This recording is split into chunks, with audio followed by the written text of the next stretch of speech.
Hi everybody, Michelle McLuhan, astrologer and life navigator, and I'm bringing you an astrology update for the next new moon, which is happening on the 29th of March. And this is no ordinary new moon because it's also a solar eclipse, which is connected to the lunar eclipse 2 weeks ago. And there's lots more this week as well. We have major cycles ending and new cycles beginning. It's all quite exciting. So I'll try and break it down for you. But a lot happening just this week. So when we look at this new moon, it's in the sign of Aries.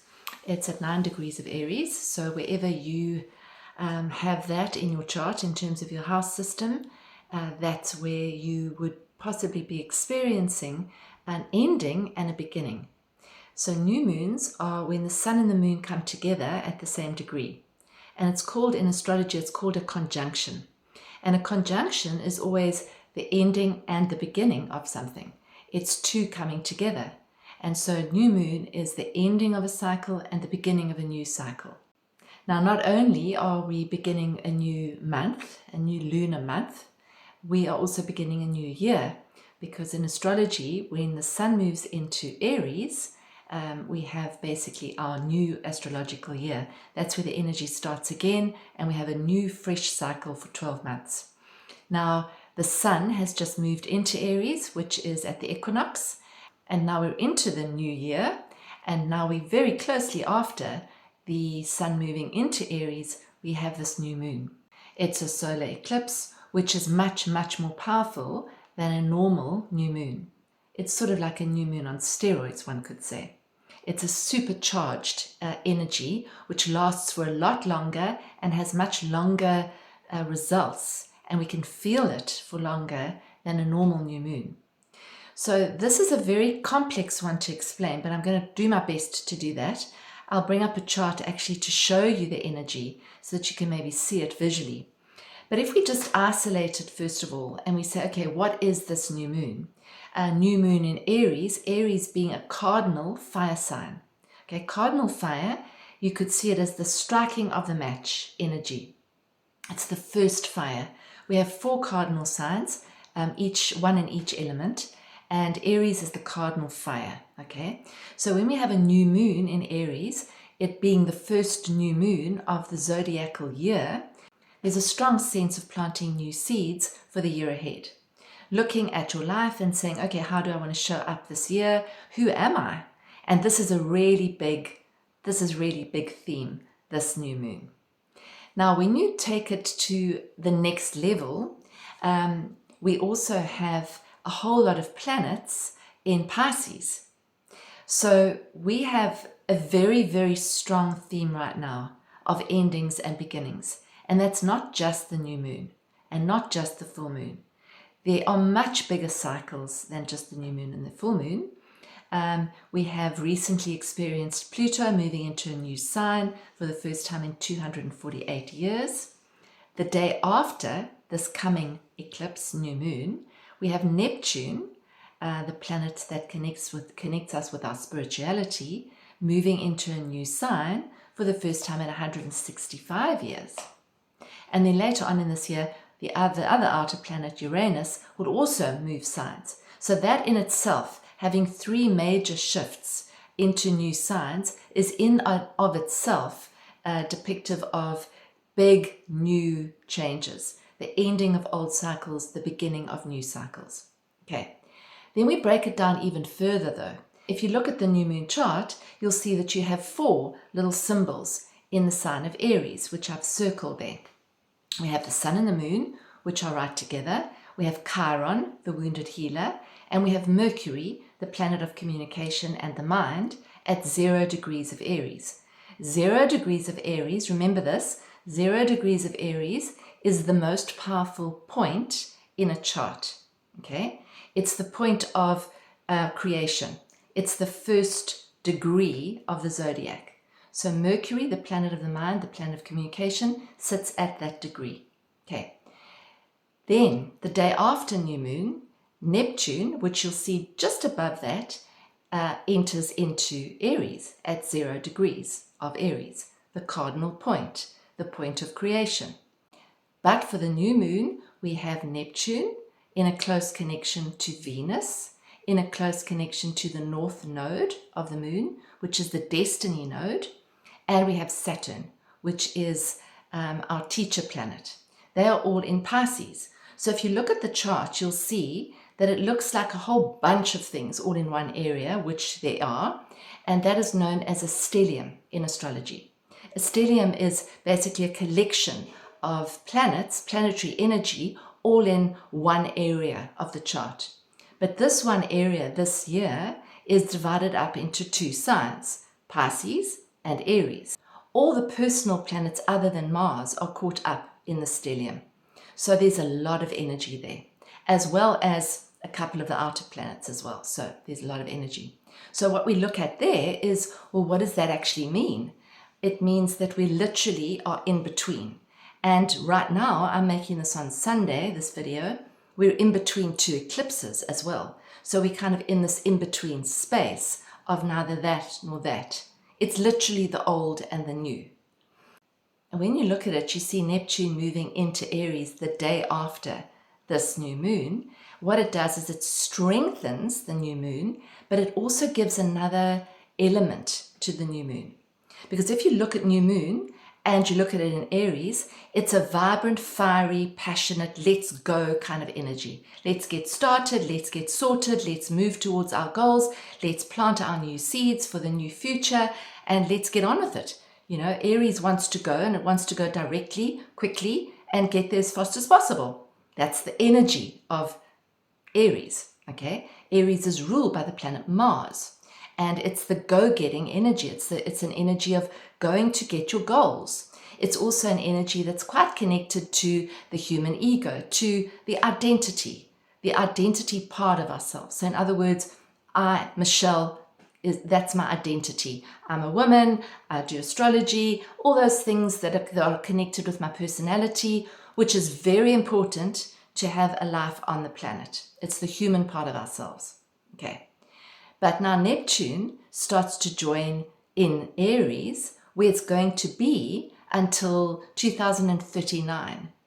So this is a major cycle. So in astrology, you get minor cycles, you get major cycles. You get the moon cycle, which is about a month. You get the sun cycle, which is about a year. When the sun comes back to the place it was when you were born, you have a birthday, and we wish you many happy returns. That's astrology, okay? Then you have other cycles. You have the Saturn cycle, which is about 29, 30 years. That's the maturing planet. And then you have a cycle like Neptune, which takes 165 years to go round. So we have never experienced this in our lifetimes before. Much like Pluto moving into Aquarius, we've never experienced it. And we're seeing all these incredible happenings in terms of technology and AI, which is very specific to Pluto in Aquarius. So now we start to unbundle, what does Neptune in Aries mean? So Neptune is the planet which is associated with our spiritual connection. We know Neptune as the king of the ocean, the one that connects, the ocean that connects us all.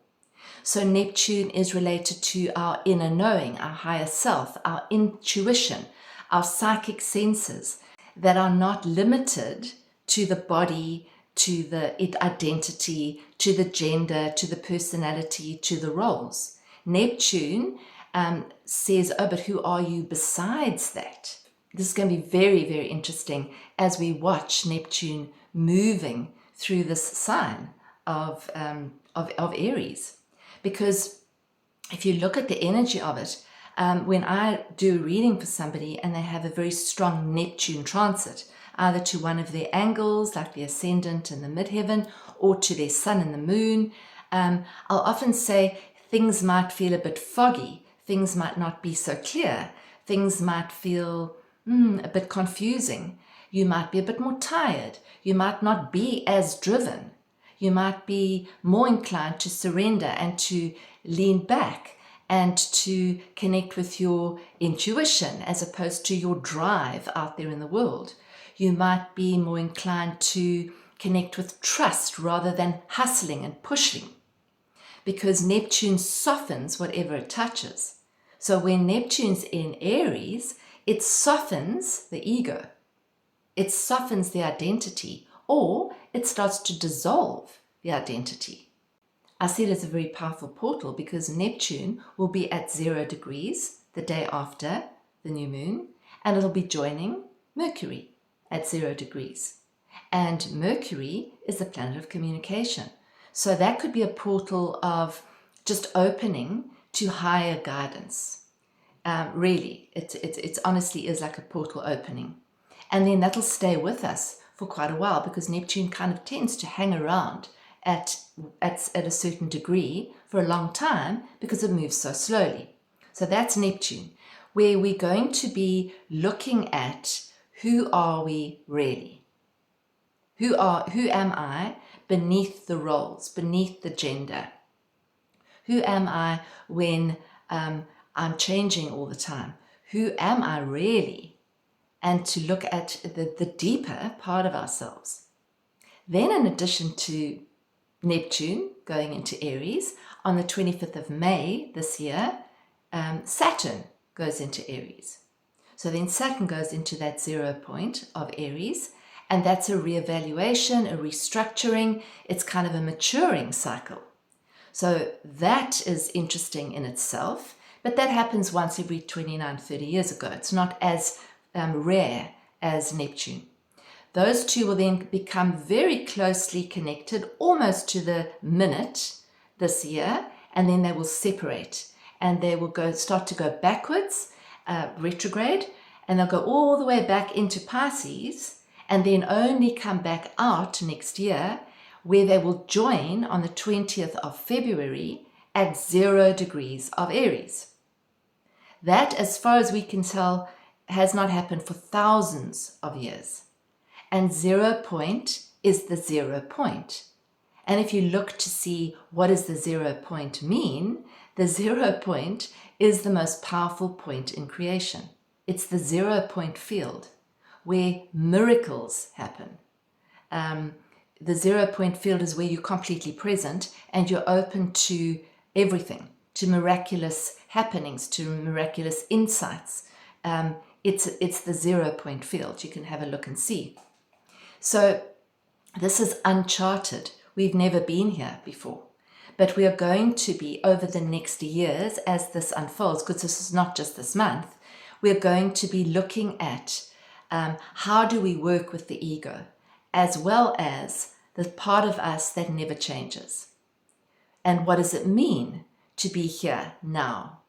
And I believe that it has the potential of softening the more sort of aggressive, assertive energy of Aries, the more self-obsessed energy, because the energy of Aries can be quite self-obsessed. It's all about me. It's all about me winning. It's competition. It can be associated to war. It's kind of hyperactive. It's very independent.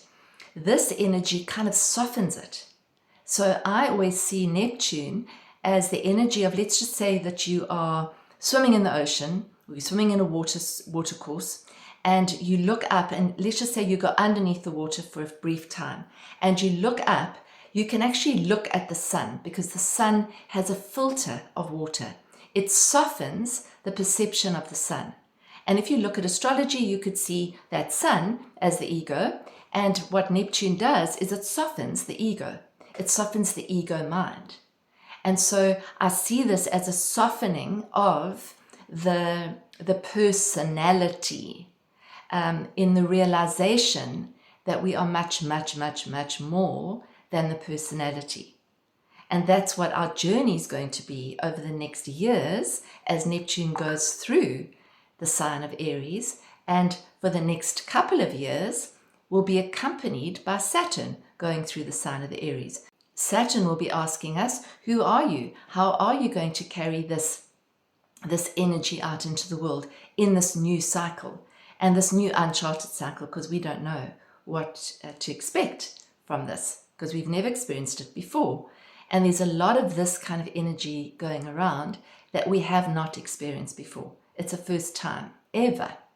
So I see it as a very, very, very powerful reset point. Not just this eclipse, but the eclipse kind of opens the door to a full reset of the acknowledgement of who are we really. So I'm just going to encourage you over the next few weeks, over the next month, the next few months, to take time to ask yourself, who am I? Also, what does it mean to be human? I've said that before, and I'm going to say it again, because with Pluto in Aquarius, which is all about AI and technology, we're going to be asking that question. What does it mean to be human? We were sent something earlier which sounded very much like a very, very well-known teacher, but in listening, we realized that it wasn't that teacher after all. It was an AI version. So somebody had plugged in possibly some of this teacher's book and had come out with a voice that sounded like the teacher, but isn't the teacher. So how do we discern what's real and what's not real, especially in the world of AI? So I would say that in tandem with Pluto and Aquarius, which is power through technology, as well as some amazing stuff that it could open up in terms of technology, which I'll explain in a second, it's also going to be asking us, okay, so this is technology, this is AI, this is artificial intelligence, what is real? How do you distinguish between that? I would say you've got to go inside and connect with your intuition and not trust what is presented to you from the outside, from just looking at it. So we're going to have to be a lot more discerning, and that's not going to come from the mind, because the discernment, the mind is going to take us left and right. Maybe it is, maybe it isn't, I don't know. But if we connect with what Neptune in Aries is actually saying, which is connecting with that higher part of our knowingness, we will know. We'll know, no, that's not that person. No, that doesn't ring true for me. That doesn't align with my energy. So we're going to be really looking at our energy. And I see this as a big possibility of like a real spiritual awakening for many that are really ready for it. Over the last years, since 2010, 2011, Neptune has been moving through the sign of Pisces, finishing off this 165-year cycle.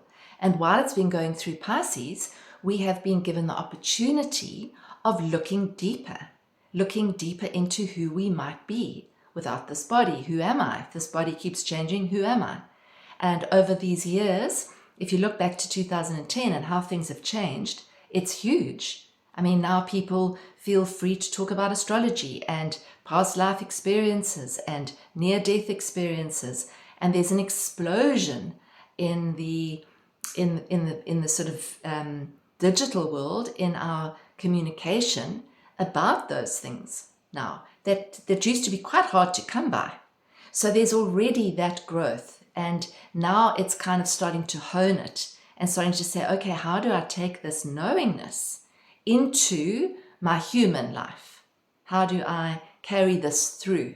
How do I live from a less ego-based perspective and a more inclusive experience, but still retain my sense of personality, my identity, but also not think that I am only that. So not to define myself by that sense of identity, by the roles, by the experiences, by the stories, to define ourselves with as somebody who, as a soul, who has possibly been around thousands of times before. And so I think it's going to be fascinating. It's a really, really very interesting time in our history. And I think a lot of you, especially if you're watching this, will have felt that things have changed and are never going to be the same again. So what we know now, we're never going to unknow. And already we were starting to see discoveries that we haven't seen before. I mean, just yesterday, we were made aware of something that they've discovered via some incredible technology. They've actually managed to go down by radar technology into underneath the Giza Plateau and have discovered what appears to be sort of pillars with spiral shapes in them, which go down 600 meters, and then other areas which go stretched the entire length and breadth of the Giza Plateau, which suggest that what you see on the surface in terms of the pyramids is just literally the tip of the iceberg, that there's a whole world down there, which is going to possibly change the way we see humanity, how long we've been around, what's underneath there. So whether that's true or not, I haven't done enough research, and it's just come out now. Whether that's true or not, it's very in keeping with this energy. It's also very in keeping with Pluto going into Aquarius, which is going beneath the surface and actually pulling up the mysteries through technology, which is Aquarius. Some people are saying that this could be the Hall of Records that has been spoken about by many channels. People like Rudolf Steiner, people like Ed Casey spoke about the Hall of Records. And it's something that we've never had access to before. So that could be something that comes up. We could also see a lot more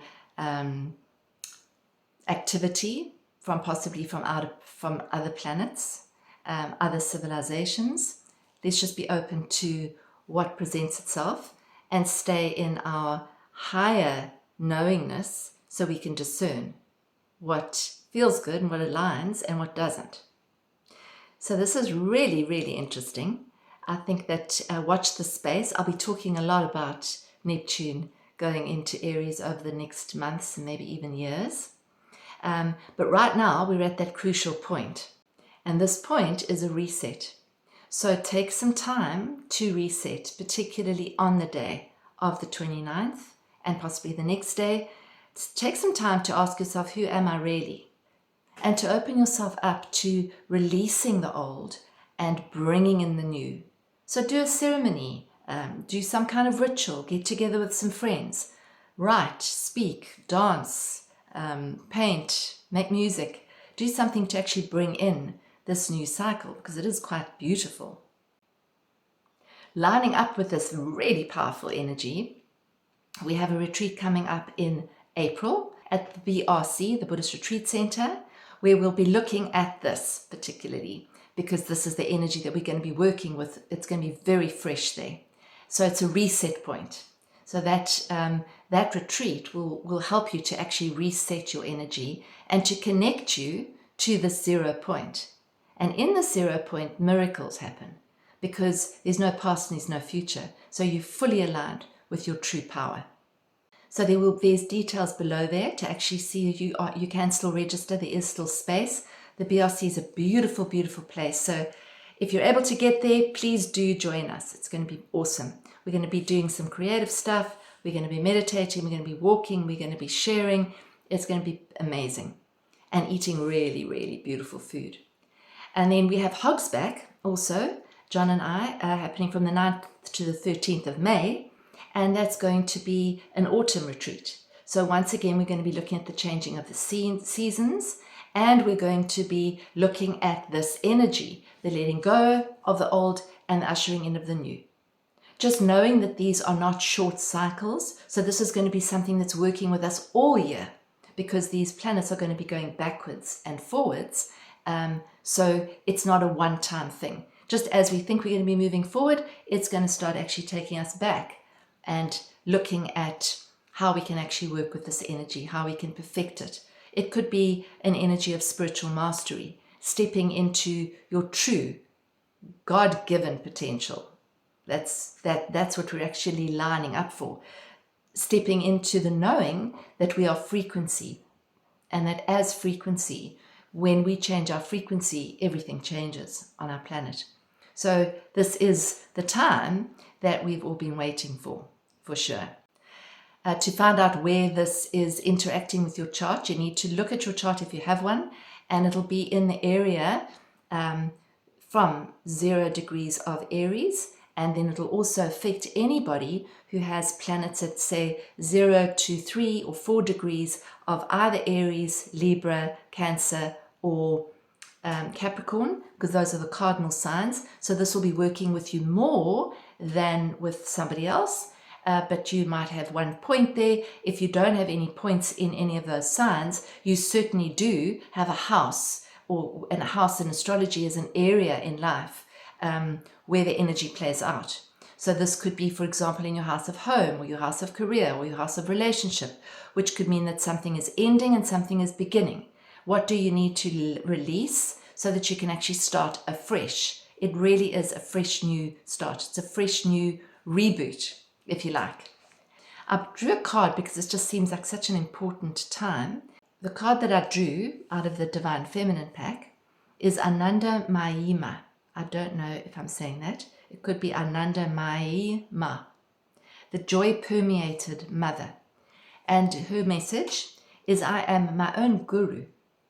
I know the self that never changes.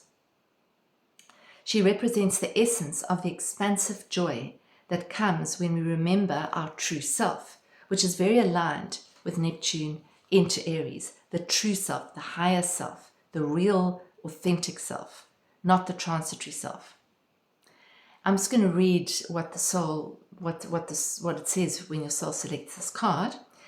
There is a passage in Autobiography of a Yogi by Yogananda, which I'm reading at the moment. It's an amazing book if you haven't read it, that relates an encounter he had with Anandamayi Ma. He asks her why she is always so filled with joy and can enter states of bliss instantly. She explains to him that she's aware of her true self. She knows that before she came to earth, she was the same as a little girl and later when she grew into a woman. Still, she was the same. And now, sitting in front of Yogananda, she remains the same. And even after death, she says, though the dance of creation changes around me, I shall be the same. This is self-realization, merging with that aspect within us that never changes. It's a perfect card for this time. It's becoming conscious of the self that is eternal while within this brief mortal existence. That sums up Pisces, Aries perfectly, with Neptune moving into Aries. I'm just going to read that again. This is self-realization, merging with that aspect within us that never changes. It's becoming conscious of the self that is eternal while within this brief mortal experience. Ananda Mayi Ma believed that the only true calling or purpose any of us have is to become realized. And so she believed that any action we take towards that goal is sacred. There is a deep, calm, abiding joy that arrives when we can merge with the aspect of us that never changes. Let's call that the 0 point field. There is a bliss we get to experience every time we detach from the surface storms that cause chaos in our lives. If we can remember that we are an aspect of the divine that remains the same no matter how much change surrounds us, then we get to arrive at a joy that lives at the core of our being. And her soul voice meditation is, what does joy feel like in my body? That's a beautiful way to connect this new moon. What does joy feel like in my body? I hope this has shed some light on the new moon. And I wish you all the best for this season, for this year, as you step into the truest version of yourself.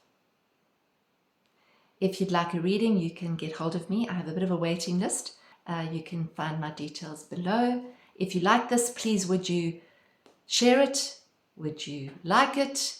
And if you haven't subscribed, please push the subscription and notification button. Thank you so much for tuning in, and take care. Lots of love.